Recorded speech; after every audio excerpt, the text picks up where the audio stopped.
ਪਿਛਲੇ ਦਿਨੀ Lovely professional university Jalandhar ਵਿਖੇ ਡਾਕਟਰ ਮਨਪ੍ਰੀਤ ਸ਼ਾਬਤ ਜੋ ਕਿ ਆਰਕੈਡੀਆ ਯੂਨੀਵਰਸਿਟੀ USA ਵਿੱਚ ਫਿਜ਼ੀਕਲ ਥੈਰੇਪੀ ਦੇ ਡਾਕਟਰੇਟ ਹਨ, ਫਿਜ਼ੀਓਥੈਰੇਪੀ ਦੇ ਵਿਦਿਆਰਥੀਆਂ ਨੂੰ ਇਸ ਖੇਤਰ ਵਿੱਚ ਨਵੀਆਂ ਤਕਨੀਕਾਂ ਤੋਂ ਜਾਣੂ ਕਰਵਾਉਣ ਲਈ ਆਏ, ਜਿਸ ਵਿੱਚ ਸਭ ਤੋਂ ਪਹਿਲਾਂ ਫਿਜ਼ੀਓਥੈਰੇਪੀ ਡਿਪਾਰਟਮੈਂਟ ਦੇ ਹੈੱਡ ਡਾਕਟਰ ਜੈਸੋਬੰਤਾ ਸੇਠੀ ਨੇ ਮੈਡਮ ਡਾਕਟਰ ਮਨਪ੍ਰੀਤ ਨੂੰ ਯੂਨੀਵਰਸਿਟੀ ਵਿੱਚ ਆਉਣ ਤੇ ਜੀ ਆਇਆਂ ਕਿਹਾ ਅਤੇ ਵਿਦਿਆਰਥੀਆਂ ਨੂੰ ਆਧੁਨਿਕ ਤਕਨੀਕਾਂ ਬਾਰੇ ਜਾਣਕਾਰੀ ਦੇਣ ਲਈ ਸੱਦਾ ਦਿੱਤਾ।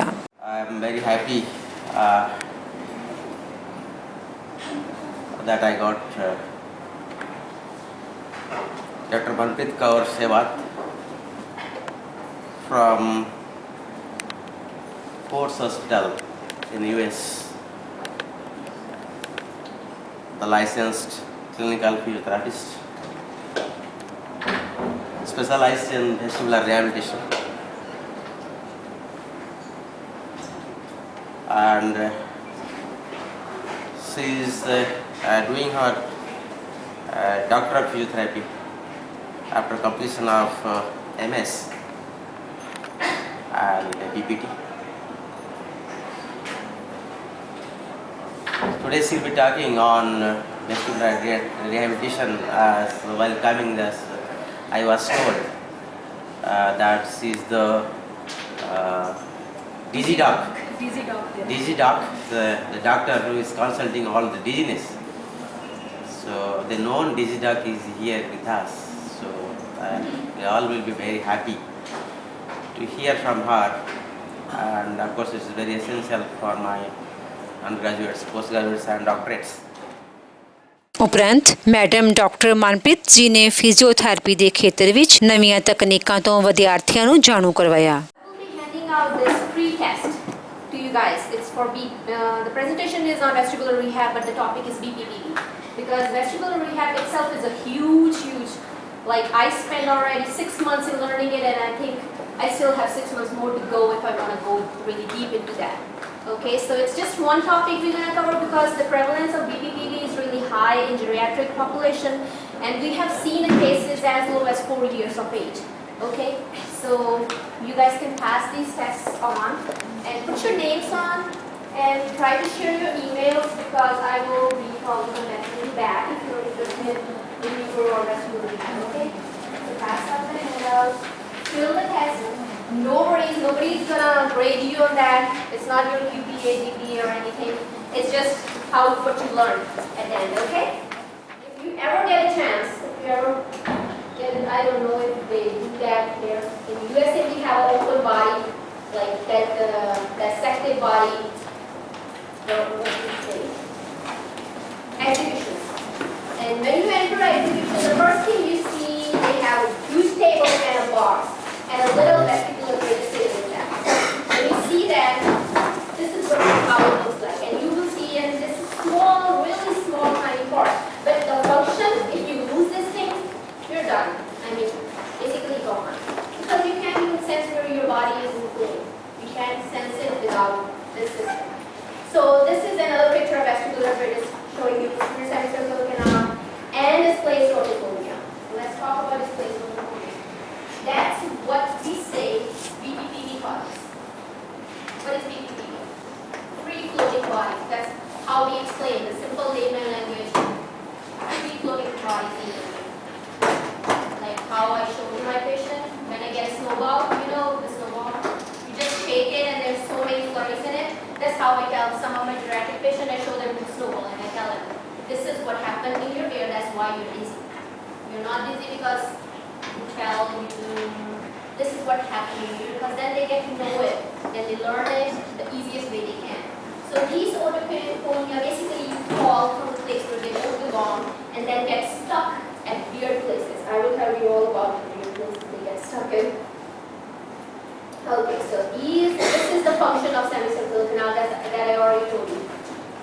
So what actually happened is, if my head is moving to this direction, my eyes compensate because of the semicircular canals. Okay, so what all happened is, one side which your head is turning is getting excited, the other side semicircular canal is getting inhibited. Remember I told you in the beginning you have two pairs. So don't forget that. one is getting excited, the side you're moving to, the other one is getting inhibited. That's how you sense which side you're moving your head. And then comes the VOR, because you have to have a VOR to compensate and to do anything. I mean, this is not only a compensation mechanism, but also a normal process. That's how we balance our chart. So vestibular upper reflex is responsible for fixing an image on retina when head is moving. So if head is moving and we are not fixing an image, what we see? We get dizzy or we see blurry. Okay? These are the two things that happen. Both of them are going to end up making you dizzy and you will be probably falling all over the place. So VOR helps to produce the same intensity of eye movement. So remember the picture that I just showed you? This previous one? The intensity that you move this way, the same intensity your eyes are moving. That's how the VOR works. It's mediated by 3 neurons that I'm not going to go into. Stimulation of an individual canal can cause the eyes movement in relation to head movement. All you need to know about VOR is it's a mechanism that tells you how your eyes are moving. And this is basically the 3 neuron thing that's going on. So one side it's taking care of lateral medial rectus and the other side will be the medial. The medial rectus. Yeah, so it's like this. This is how I learn. If you're like this is how it's controlling. Eyes are moving like this. If you're moving this medial and this lateral. That's how the VOR is. And the VOR is, I didn't explain it at all. It's just like a two-liner, but VOR is a huge thing because it includes cerebellum also. The VOR itself have 3 different kind of pathways. I don't want to go into that one on this presentation. Okay, so BPPV is defined as a benign paroxysmal positional vertigo and is one of the most common cause of vertigo, the sudden sensation that you're spinning and that inside of your head is spinning. Courtesy Mayo Clinic, I love them with permission. So benign, I don't really agree with this word. None of my mentors would be because it's not benign, it can kill you. BPPV can kill you. If you are thinking BPPV is just a disease problem, it's not. Because how it can kill you, can anybody explain? Anybody can throw light on that? Think about it, just think about it calmly. It's making you dizzy. How can it kill you? The literature says if you're more than 65 years of age and you fall down and you have femur fracture, no. Intertrochanteric fracture, there are chances that you will live only 2 more years. So if you fall because of you have BPPV and then you fracture something that's not supposed to be fractured, then you can die from it.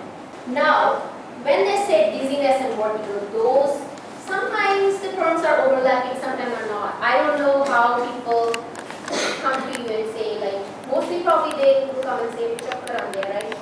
That's what they say, right? But in your eye practice, they will tell you are they having a vertigo or having dizziness because of the language probably. They learned it the way they did. A vestibular disorder is almost always described as a sensation of spinning and is accompanied by nystagmus that patients may report as a feeling that their eyes were rapidly snapping and jerking to and fro. This will relate to a sensation that the environment around them is moving. So that's the main thing that they're trying to say in this line is if it's vestibular, the environment is moving. The patient with non-vestibular dizziness may describe a spinning sensation inside the head. They do not have nystagmus and thus do not report movement of the environment. Those patients with vestibular dysfunction may appeal to a sensation of having motion sickness and describe feelings of imbalance as though they were falling or leaning to one side. So these are the people who have non-vestibular problems, but they still have a type of dizziness. They sense they are spinning, but there will be no nystagmus. If you are driving on a highway, if you're driving on a street, they have to, if you tell them, okay, read the signs. Can you read the sign? What's the speed sign? They cannot read it because it's moving. It can create something in their head and they can go dizzy. And those people are not allowed to drive their car. In cases where dizziness is primarily related to positional pain and postural hypertension has been ruled out, a vestibular lesion should be suspected. You should pay attention to this one because if it's primarily only, I can't stress this enough, if it's related to positional change and postural hypertension, if it's ruled out, then the vestibular lesion should be suspected. The association of symptoms such as nausea and vomiting or auditory or neurological symptoms is more likely to be seen in vestibular causes of dizziness. And in that one, I want to mention if it's vomiting, auditory, neurological symptoms, you might want to go down the road of neuritis, labyrinthitis, mania. Then you probably start looking into that. That is probably not BPPV can give you a monitoring. Prevalence of BPPV. You can read this one.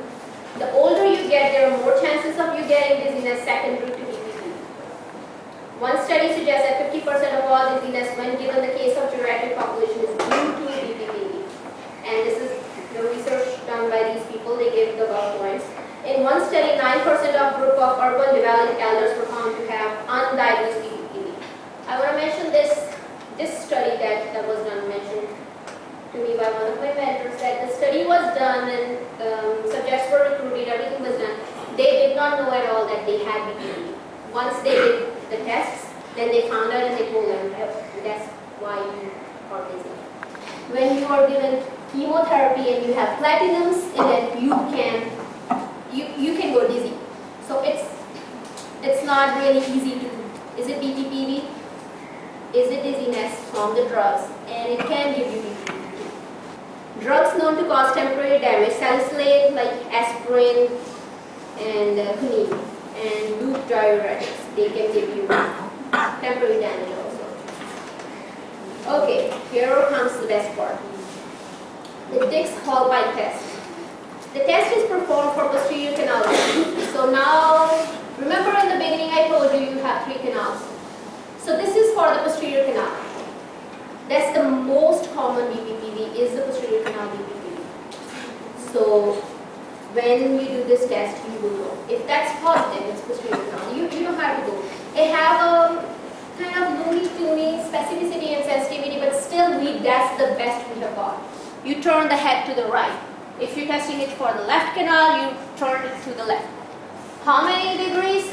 The literature says you go 45 to the right, then you go 30 to the back. I stick by that rule, and what I do usually is, I tell my patient, look to the right, 45, hold on there, relax your head, you're going to fall back, okay? Fall back. Okay? That's good. You can come back. What's the fault in that? You should be at the eye level, like the way I did it, it's good. But I should be right here looking at his eyes. And it should be 45 to the right if I'm testing right side. Remember? Right side. And then you have to go 30 extension. Lay back. This is what we are talking about. Good. Come back. When you have a free-floating otoconia, your eyes will jump. Some people will also describe you, oh, my eyes are jumping. When I'm moving my head, I go dizzy and my eyes jump. Because they can feel it. You can feel, if something happened to your eyes, you can feel it. So when it's saying upbeating, torsional upbeating, torsion means it's going like this. And it's upbeating. So it's going like this and up towards that side. But if you don't get that, you're doing Dix-Hallpike and it's not positive, specificity and sensitivity, you can go by what the person is saying. If you don't see the nystagmus and person is saying, oh, I'm dizzy, oh boy, it's the same feeling I had, okay. You grasp the head, you go 45, you take the person back and then you make them like that. And then you look at, this is the best one, you can look at them, you can look at their eyes, how they are, and then you also got the control of the movement. You're not slamming the patient is not slamming themselves. There's no loss of volume. You can ਅੰਤ ਵਿੱਚ head of the physiotherapy department Lovely professional university ਵੱਲੋਂ madam doctor Manpreet ਸ਼ਿਆਬਤ ਦਾ ਬੱਚਿਆਂ ਨੂੰ ਦਿੱਤੀ ਜਾਣਕਾਰੀ ਲਈ ਧੰਨਵਾਦ ਕੀਤਾ ਅਤੇ ਉਹਨਾਂ ਨੂੰ ਇੱਕ ਯਾਦਗਾਰੀ ਚਿੰਨ੍ਹ ਵੀ ਦਿੱਤਾ। जो कि यूएसए से आई हैं, लवली प्रोफेशनल यूनिवर्सिटी ने आज उन्हें यहाँ पे गेस्ट लेक्चर के लिए बुलाया था और मैं और मेरे स्टूडेंट्स हम लोगों को बहुत ही अच्छा लगा कि उन्होंने अपनी फिजियोथेरेपी की वो सारी स्किल्स जो अमेरिका में उन्होंने लर्न की हैं वो यहाँ आकर उन्होंने हमारे बच्चों को सिखाई और उम्मीद करती हूँ कि बच्चों ने बहुत कुछ सीखा होगा। ये एक बहुत ही अच्छा मौका था हमारी लवली यूनिवर्सिटी के बच्चों के लिए कि वो वहाँ अमेरिका से आई हुई टीचर से अपनी स्किल्स बढ़ा सकें, सीख सकें कुछ। ऐसा पहली बार था कि जो हमने इस टॉपिक के बारे में पढ़ा है, इसमें हमें काफ़ी चीज़ पता चली। जैसे पेशेंट आते हैं हमारे पास, लेकिन हमें पता नहीं चलता कि हम लोग इस चीज़ को भी डायग्नोज कर सकते हैं और कैसे उसको मैनेज किया जा सकता है। इन्होंने बहुत अच्छा बताया है। अभी पहली बार ऐसा था जिससे हमने पूरा डिटेल और उसके साथ कुछ टेस्ट के साथ स्टूडेंट्स के लिए काफ़ी बेनिफिट है। फिजियोथेरेपी या फिजियोथेरेपिस्ट इस प्रॉब्लम को भी, ये चक्कर आने वाले जो नॉर्मल आते हैं हमारे पास पेशेंट, हम उसे ट्रीट कर सकते हैं। तो ये हमारे लिए बहुत ही ज़्यादा इंटरेस्टिंग और बहुत ज़्यादा बेनिफिशियल लेक्चर था। उन्होंने काफ़ी अच्छी तरह से स्पेशल टेस्ट वगैरह एक्सप्लेन की, जो कि आम तरह से मतलब काफ़ी आराम से उन्होंने बताया कि कैसे करना है, किस तरह से रोटेट करना है, कैसे लेके जाना है, काफ़ी डिटेल में उन्होंने बताया। लेक्चर बहुत अच्छा था।